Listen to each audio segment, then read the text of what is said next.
اور میں حیران ہوتا ہوں کہ قرآن حکیم وہ کتاب جو ہماری کتاب زندگی تھی، اس کے ساتھ انہوں نے کیسے کیسے متس مشہور کر دی. بس صرف اس کا کام رہ گیا مردے بخشوانا، جو ثابت ہی کوئی نہیں. قرآن کا کام رہ گیا ہے عدالتوں کے اندر قرآن پہ حلف دے کے جھوٹ بولنا. قرآن کا کام رہ گیا ہے کہ بچی کی شادی ہو تو نیچے سے اسے گزار دینا.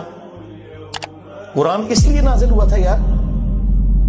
ایک غیر مسلم بھی آپ کو خط لکھے نا، امیگریشن کے کاغذ آ جائے نا فرینچ کے اندر، انگلش کے اندر، اور آپ کو یہ زبانیں نہ آتی ہوں تو 10 بندے ڈھونڈتے پھرتے ہیں کہ یار بتاؤ کیا لکھا ہوا ہے. اور اللہ کی کتاب کبھی اس کو ترجمے سے پڑھنے کی کوشش ہی نہیں کی، جبکہ ہر فرقے کا ترجمہ موجود ہے.